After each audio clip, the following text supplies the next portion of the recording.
네, 오늘 이 본문으로 설교를 준비하면서 저에게 첫 번째 고민은 오늘 설교 제목을 뭘로 할까 이런 고민이 있었습니다. 가능하면 제가 이 본문 안에서 이게 설교 제목을 가져오기 때문에 몇 번 이 본문을 반복해서 읽으면서요, 어떤 구절이 제목으로 적당한가 고민했습니다. 그러면서 몇 가지 제목 후보를 정했는데요.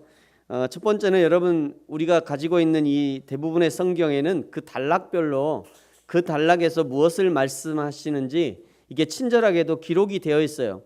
여러분 가진 성경에 뭐라고 되어 있나요? 단락의 제목이 15절 바로 위에 있죠. 단락 제목이 뭐라고 되어 있어요? 대부분이 이렇게 큰 잔치 비유 이렇게 되어 있을 것입니다. 그러면서 이제 그 옆에 마태복음 22장 1절부터 10절, 그래서 마태복음 22장에도 이 똑같은 비유가 나와 있다, 똑같은 본문이 나와 있다, 이렇게 우리에게 알려져 있죠. 그래서 이 제목으로 해도 좋을 것 같아요. 큰 잔치 비유. 두 번째 제목 후보는요, 23절에 보면 끝에 강권하여 데려다가 내 집을 채우라 이런 말씀이 있죠. 이 제목 설교는 여러분이 많이 들어보셨을 거예요. 보통 이제 강권하여 채우라 라든지 내 집을 채우라 뭐 이런 설교들이죠. 보통 이런 설교를 듣고 나면 그래, 강권해서라도 내가 교회를 채워야 하는구나. 그래, 그런 어떤 사명감과 전도에 관한 열정이 생기기도 하고요. 반대로 제목만 들어도 벌써 확 부담스러운 그런 제목일 수도 있습니다. 세 번째 제목 후보는 24절 끝에 있는 내 잔치를 맛보지 못하리라 였습니다. 2016년에도 제가 이 누가복음을 가지고 이제 새벽에 설교했는데요. 그때는 이 제목을 썼던 것 같아요. 내 잔치를 맛보지 못하리라. 이렇게 고민하다가 최종 설교 제목이 전에 청하였던 사람은으로 이제 결정이 되었습니다. 왜 이 제목으로 정하게 되었느냐면요, 23절을 전체 이렇게 묵상하다가 길과 산울타리로 가서 사람들을 강권하여 데려와서 내 집을 채워라, 이 명령하시는 이 하나님의 마음은 과연 어떤 마음이었을까를 곰곰이 생각하게 되었습니다. 참고로 그 위에 보면 이 안 온다고 하니까 하나님이 그냥 노하셨다 이런 말이 있잖아요. 21절에 보니까 종이 돌아와 주인에게 그대로 고하니 이에 집 주인이 노하였다 이런 말씀이 있는데, 과연 이 노한 마음이 그대로 반영됐을까, 하나님의 마음이 그대로일까 되게 고민을 많이 했어요. 이때 도대체 하나님의 감정은 어떤 감정이었을까? 하나님의 초청을 거부하는 그들을 향해서 대단한 분노를 가지고 계셨을까? 아니면 지금 이 잔치에 초대하고 있는 그분이 누구인지 알아보지 못하고 잔치 참여를 거부하는 그 사람들에 대해서 안타까운 마음이었을까? 어떤 사람은 하나님이 분노하셨다고 봅니다. 그래서 강권하여 내 집을 채우라 이 말씀을 가지고 가서 그냥 팔을 비틀어서라도 데리고 와라 이렇게 과격하게 적용을 하기도 합니다. 그러나 저는 이때 하나님의 마음은 안타까운 마음이었을 것이다 이렇게 봅니다. 왜냐하면 성경 전체가 인간을 향한 하나님의 러브레터, 하나님의 편지이기 때문이에요. 하나님의 사랑의 편지인 것이죠. 여러분, 요즘에 중2병이라는 이 병이 있잖아요. 중2병. 중학교 2학년이 되면 하여튼 부모의 말에 거역하고 반항하고 그냥 뛰쳐나가고 청개구리처럼 늘 반대로 하는, 이걸 이제 중2병이라고 하는데요. 중2병에 걸린 자녀가 있다 해도 결코 그 부모는 이 자녀를 내치지 못합니다. 예전에 저희 집에도 하도 제가 어릴 때 저희 가정에 하도 말은 듣는 어떤 분이 계셨어요. 그래서 우리 아버지가 그러더라고요. 저놈의 새끼 그냥 내가 호적에서 파버려야 되겠다. 근데 호적에서 파나요? 그렇게 못하죠. 그 부모의 마음인 거예요. 그렇게 못하는 거예요. 여보세요, 그것이 부모의 사랑인 거죠. 하나님도 마찬가지라는 거예요. 비록 지금 다들 자기 핑계가 있어서 하나님이 베푸신 잔치에 참여하지 않을 것이라고 거부하는 자들을 향해서도 하나님의 긍휼의 마음을 가지고 계시다는 것입니다. 그런 마음으로 24절을 보니까요, 내가 너희에게 말하노니 전에 청하였던 그 사람들, 비록 지금 잔치에 못 오고 잔치에 안 온다고 통보한 그들, 그들을 생각할 때마다 하나님이 안타까워한다는 거예요. 결국 그들이 잔치에 참여하지 않는다면 하나도 내 잔치를 맛보지 못하리라. 하나님의 사랑하는 하나님의 자녀, 하나님의 백성들, 하나님의 잔치에 참여해서 하나님의 기쁨에 동참하게 하고 싶은데, 그런데 오지 않는 그들을 향해서 안타까워하시는 그 하나님의 마음을 알 수 있는 것이지요. 그래서 오늘 제목이 전에 청하였던 사람은입니다. 먼저 오늘 15절에 보면요, 15절의 말씀은 유대인들의 전통적 메시아 사상을 잘 드러내주고 있어요. 그들은 하나님이 이 세상에 강림하시면 제일 큰 잔치를 베푸실 것인데, 이방인들이나 죄인들은 이 잔치에 참여할 수 없고 오직 유대인들만 참여할 수 있을 것이라고 믿고 있었습니다. 15절에 이 말씀을 이 말을 누가 했는지 정확하게 알 수 없지만 아마 그는 유대인이었을 것이고요, 그 중에서도 바리새파 사람으로서 이 잔치에 당연히 참석할 수 있을 것이라고 자신을 가지고 있었던 것 같아요. 12절 이하에서요, 12절 이하에 있는 것처럼 자신은 가난한 사람들, 장애인들, 갚을 능력이 없는 사람들에게 자비를 베풀었으므로 당연히 부활 시에, 즉 하나님이 이 땅에 강림하시는 그때에 자신이 당연히 구원을 받고 상급을 받고 그 하나님이 베푸시는 상을 먹을 것이라고 생각을 하고 있었을 것이에요.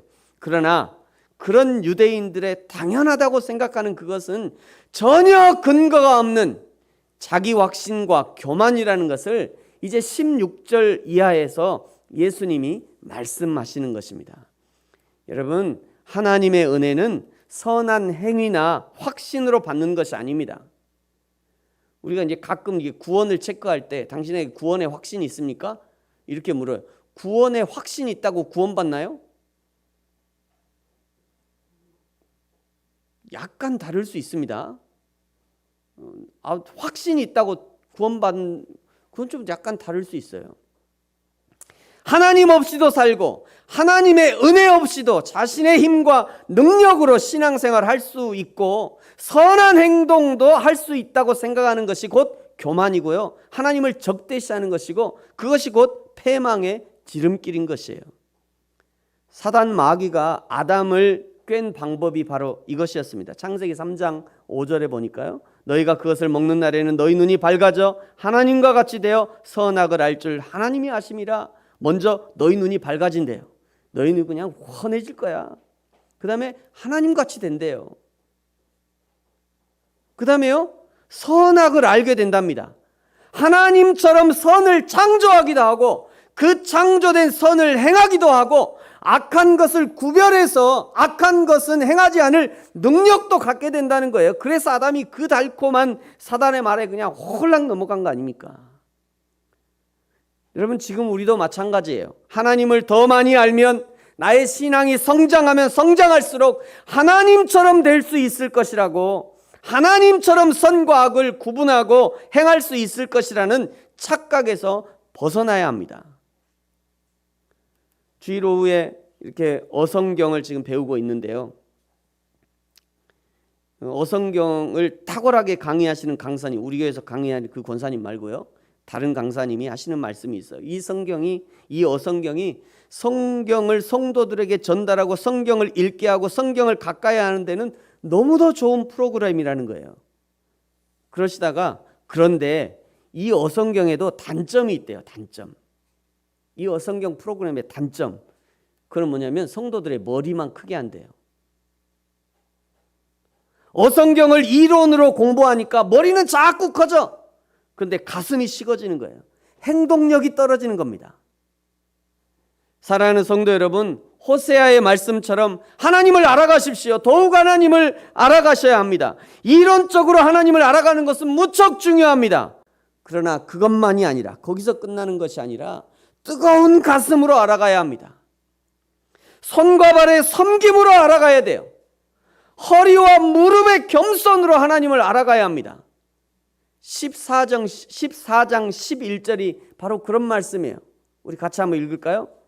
준비하시고요. 시작. 무릇 자기를 높이는 자는 낮아지고 자기를 낮추는 자는 높아지리라. 아멘. 그러면서 과연 누가 하나님의 잔치에 참여할 만한 사람인가에 대한 검증 작업을 이제 16절부터 시작하는 겁니다. 여러분 16절에 보시면요, 어떤 사람이 큰 잔치를 베풀었습니다. 여기 어떤 사람, 여기 어떤 사람은 하나님을 가리킨다고 보는 것이 타당합니다. 왜냐하면 12절에 상을 베풀 때 갚을 능력이 없는 사람들에게 자비를 베풀면 부활 시에, 즉 하나님께서 이 땅에 임하시는 그때에 하나님께서 갚아주실 것이다 말씀하셨기 때문에 이 큰 잔치를 베풀어서 대접하는 사람을 하나님으로 설명하는 것이 타당한 해석입니다. 하나님이 잔치를 베풀고 많은 사람을 초청했습니다. 처음 잔치를 통보했을 때 통보받은 사람들은요, 그 사람들이 잔치에 참여하겠다고 참여 의사를 밝혔어요. 그래서 주인이 부지런히 인원수에 맞춰서 음식을 준비했을 거예요. 그리고 드디어 잔칫날이 되어서 다시 참석한다고 했던 그 사람들에게 종을 보내서 이제 잔칫날이 되었고 준비가 다 되었으니까 이제 통보하시라고 이게 통보를 했더니 처음 초청을 받던 사람들이 아이고 다 못 가겠다고 하니 다 일치하게 상황합니다. 우리 다 못 갈 것 같아요. 다 어렵다고 참석을 거부하는 거예요. 여러분 이 당시 문화 속에서 이 첫 번째 통보 때는 참석한다고 했다가 두 번째 통보에 참석을 못한다고 하는 것은 그 잔치 주인에 대한 대단한 모욕이었다고 그래요. 대단한 모욕. 이거는 잔치에 참여하지 못하는 이유가 매우 다양하죠. 18절에 보니까요, 한 사람은 이르되 나는 밭을 샀어. 나는 밭을 사야 돼서 샀기 때문에 그 밭에 가봐야 돼. 19절에 보면 나는 소를 샀어. 소를 시험하러 가야 돼. 20절에는요, 장가 들었어. 신부와 시간을 가져야 하고 잔치에 가져야 하기 때문에 나 잔치 참여 못하겠다. 여러분 이런 것을 보면요, 지금이나 그때나 사람들이 하나님의 잔치, 하나님의 구원, 교회로의 초청, 교회에 나가지 못하는 이유가 왜 그렇게 많은지 말이죠. 예? 어떤 사람은 목회자 때문에 실망했다. 어떤 사람은 뭐 가치관이 변화됐다. 어떤 사람은 11조와 헌금 강요하는 것 때문에 내가 부담이 된다. 또 어떤 사람은 뭐라고 그래요? 언행이 일치 안 되는 배타적인 성도들이 많다. 어떤 성도 때문에 교회 못 가겠다. 또 청년들이 교회를 떠나는 이유도 있어요. 이런 이유들이 청년들이 교회를 떠나는 이유래요. 뭐 이렇게 많은지. 하여튼 별별 이유를 만들어 가지고 어떻게든지 교회 가지 않으려고 그냥 노력하는 사람들 같아요. 교회에 가고 예수를 믿는 것뿐만이 아니라 교회에서 사역에 부르신 이 부르심도, 사역으로의 부르심도 되게 동일합니다. 뭔가 한번 해보려고 그를 한번 부르면요, 대부분 일단은 거절합니다. 일단 거절하면서 뭐라고 하는지 아세요, 여러분? 기도해 보겠대요. 기도해 볼게요. 이 얘기는 저는 당신의 요청을 정중하게 거절합니다. 이런 의미예요. 우리 이거 주의하셔야 돼요. 우리는 하나님 앞에 기도하면서 내 기도 다 들어주기 원하잖아요. 근데 그거를 반대로 쓰면 안 되죠. 우리 이거 주의해야 합니다. 그러나 그렇다고 해서 잔치가 취소되는 것은 아니라는 것이 중요합니다. 하나님이 계획하신 잔치는 변함없이 진행됩니다. 두 번째 초청을 거절했다는 소식을 들은 주인이 오늘 21절에 보면요, 이미 음식은 처음에 온다고 했던 사람 숫자에 맞춰서 다 준비가 되었으니 이번에 참석하지 못한다고 하는 그 숫자만큼 거리와 골목에 나가서 가난한 자, 몸 불편한 자, 맹인, 저는 자들을 데려오라고 합니다. 이 두 번째 초청을 받은 사람들이 13절에 있던 것처럼 갚을 능력이 없는 사람들입니다. 그러나 그렇게 했어도 22절에 보니까 아직도 자리가 남아있대요. 그러자 주인이 다시 명령하는 것이 23절입니다. 여러분 우리 23절은 같이 한번 읽을까요? 23절입니다. 시작. 주인이 종에게 이르되 길과 산울타리로 가로나가서 사람을 강권하여 데려다가 내 집을 채우라. 아멘. 여기 강권한다는 이것은 제가 처음에도 말씀드렸듯이 저도 이것을 아주 강제적으로라도 억지로라도 손목을 비틀어서라도 데려와야 된다. 저 이렇게 배웠어요. 저는 지금까지 계속 그렇게 배웠습니다. 어릴 때부터 그렇게 배웠어요. 그래서 교회 올 때는 강권해야 된다 이렇게 배웠어요. 근데 이 말은 사실은 초청을 받은 사람이 응급결에 사양한다 하더라도 친절한 자세로 끈질기게 초청을 해야 된다. 그 초청을 받아들이도록 설득해야 된다. 이런 의미입니다. 동양적 예법이 배경에 깔려 있다고 할 수도 있어요. 여러분, 우리 중에도 억지로 오늘 예수를 믿게 된 사람이 있습니까? 우리 중에 말이죠. 자기는 지금이라도 당장 예수 믿고 싶지 않은데 어쩔 수 없이 강제적으로 여기 앉아 있는 사람이 있나요? 내가 오늘 교회에 안 오면 하나님이 천벌을 내리시고 오늘 하나님의 일을 안 하면 하나님 나라 생명책에서 지워버릴 것 같아서 어쩔 수 없이 교회에 오셨습니까? 아마 그런 사람 하나도 없을 겁니다. 누군가 권면을 했지만 그러나 내 마음에 가고자 하는 마음이 일어나고 그래서 오늘도 교회에 온 거지요. 성경을 통해 하나님의 뜻을 알고 이렇게 하는 것이 신앙생활이다 알게 되고 그 다음에는 나도 그 마음에 그 하나님의 뜻에 동감이 되니까 헌신도 하고 섬기기도 하는 것이죠. 여러분, 이것이 신앙생활입니다. 우리의 신앙생활은 완전한 자유에서 출발점이 있는 거예요. 그러므로 우리도 누군가를 복음으로 초청할 때 예의 바르게 해야 됩니다. 정중하게 해야 돼요. 투명하게 해야 돼요. 그러나 끈질기게 초청할 수 있어야 합니다. 하나님의 나라와 그의 영광을 소개해도 좋습니다. 영원한 천국 소망으로 사는 것이 얼마나 좋은 일인지 말해 주십시오. 예수 그리스도의 십자가의 은혜가 얼마나 감격스러운 일인지, 죄사함의 은혜가 얼마나 귀중한 것인지 소개해 주십시오. 때로는 우리 교회가 너무 좋다고 소개하셔도 됩니다. 그러나 최종 결정은 그가 하는 거예요. 억지로 끌고 올 수 없어요. 하나님은 절대로 우리를 속이지 않으십니다. 속여서라도, 사기를 쳐서라도, 납치를 해서라도, 돈으로 사서라도 하나님은 그렇게 안 하셔요. 때로는 전도자의 열정이, 제가 이거를 보여드리는 것은 저분 비판한 게 아닙니다. 저분 나름대로 자기 방법으로 하는 거죠. 때로는 전도자의 열정이 일반인들에게는 오히려 불편함을 줄 수도 있습니다만, 그러나 하나님은 얼마나 끈질기신지 말이죠. 한번 점 찍은 사람은 절대 놓지 않아요. 가만 보면 이제 대부분 사람들은 저렇게 하면 다 욕하잖아요. 무슨 예수를 저렇게 하고 예수 믿겠냐? 무섭다 교회 가기. 근데 신기하게 저런 거 보고 예수 믿는 사람이 있어요. 너무 신기하더라고요. 그래서 저런 사람들 필요해요. 그러나 하나님은 한 번 점 찍은 사람은 절대 놓지 않으셔요. 우리는 이것을 신학으로요, 하나님의 작정 또 하나님의 예정 이렇게 부릅니다. 하나님은 태초에 천지를 창조하시기 전에 작정하시고 예정하셨다가, 그리고 그 사람이 태어나서 정확한 타이밍에 전도자를 보내셔서 부르시는 거예요. 그러니 민수기 23장 19절의 말씀이 맞다는 것을 알 수 있습니다. 하나님은 사람이 아니시니 거짓말을 하지 않으신대요. 인생이 아니시니 후회가 없으시답니다. 어찌 그 말씀하신 바를 행하지 않겠느냐? 하신 말씀을 실행하지 않겠느냐? 하나님이 반드시 하신다는 거예요. 반드시. 하나님이 작정하시고 예정하신 것은 반드시 이루어진다. 하나님이 구원하시고자 하는 사람은 반드시 구원하신다. 이런 말인 거죠.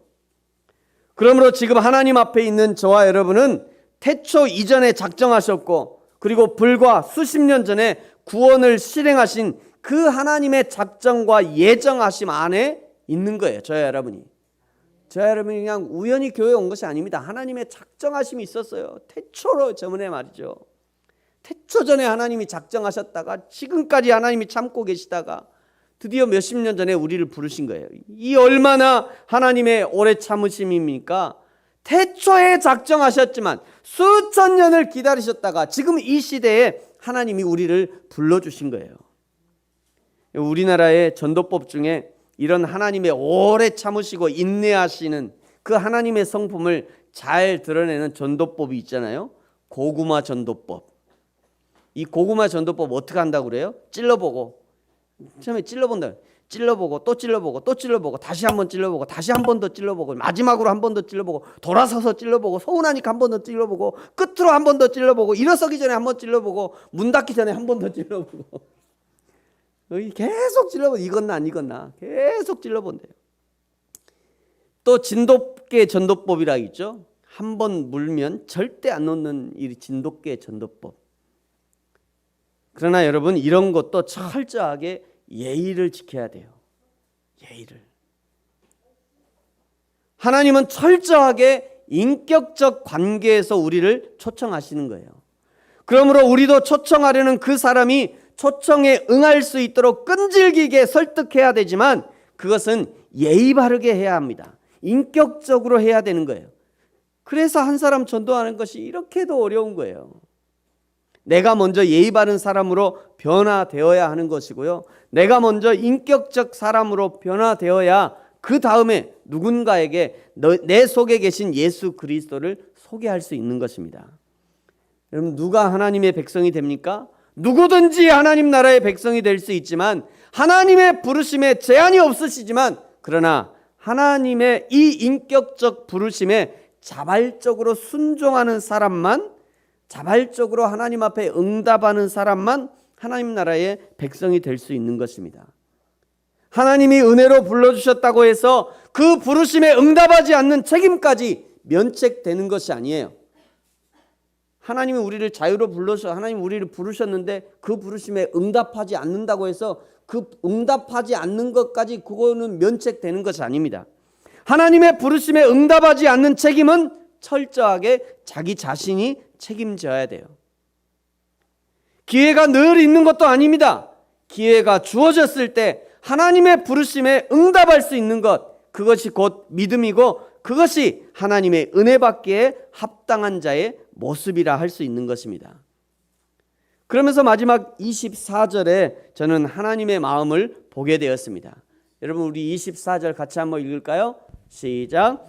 내가 너희에게 말하노니 전에 청하였던 그 사람들은 하나도 내 잔치를 맛보지 못하리라 하였다 하시니라. 아멘. 이 말씀은 저 사람들이 내 초청을 감히 거절해? 내 초청을 거절한 저 사람들 앞으로 얼씬도 못하게, 아니 얼씬이 아니라 당장 가서 다 잡아다가 그냥 명령 불복종으로 다 죄의 감옥에 쳐넣어. 이런 마음이 아닌 거예요. 이런 마음이 아니에요. 내가 저들을 얼마나 사랑했고 어떻게든지 하나님을 알도록, 어떻게든 하나님의 백성이 되도록 그렇게 기회를 많이 주었고, 구약에도 수많은 선지자들을 보냈고 신약에 하나님의 독생자 예수 그리스도까지 보내셔서 하나님을 알려주셨건만 여전히 하나님을 알지 못하는 그들을 향한 하나님의 안타까운 심정이 묻어 있는 것입니다. 전에 청하였던 그 사람들은 하나도 내 잔치를 맛보지 못하겠구나. 그래서 이 구절 뒤에 요즘 젊은이들이 많이 쓰는 문자를 하나 이렇게 추가했어요. 이렇게 유유. 하나님의 안타까운 심정이 아닐까 생각합니다. 말씀을 마치겠습니다. 사랑하는 성도 여러분, 하나님께서 천국 잔치를 베푸시고 오늘도 하나님의 백성들을 부르십니다. 예배가 천국 잔치입니다. 말씀이 천국 잔치예요. 기도와 찬양이 천국 잔치입니다. 하나님은 부르심으로 세상 모든 사람들에게 기회를 제공하시는 것입니다. 그러나 아직도 여전히 하나님의 이 부르심에 응답하지 못하고 여러 가지 상황과 형편 때문에 여전히 세상 잔치가 흥에 겨워 하나님의 잔치에 참여하지 않는 자들이 있습니다. 문이 영원히 열려 있는 것이 아닙니다. 기회가 있을 때 잔치에 참여해야 합니다. 교회는 계속해서 이 잔치에 참여하도록 기회를 제공해야 하고 성도는 부지런히 길과 산 울타리로 가서 강권하여 예의 바르게 설득해서 하나님의 집을 채워야 하는 것입니다. 그것이 교회와 성도가 해야 될 일인 것이에요. 사랑하는 성도 여러분, 저와 여러분을 통해 하나님의 나라의 천국 잔치 소식이 계속되어 증거되어질 뿐 아니라 구원받은 백성들이 계속해서 일어날 수 있기를, 그렇게 하나님 앞에 쓰임받는 저와 여러분이 되어지기를 예수님의 이름으로 축복합니다. 기도하겠습니다.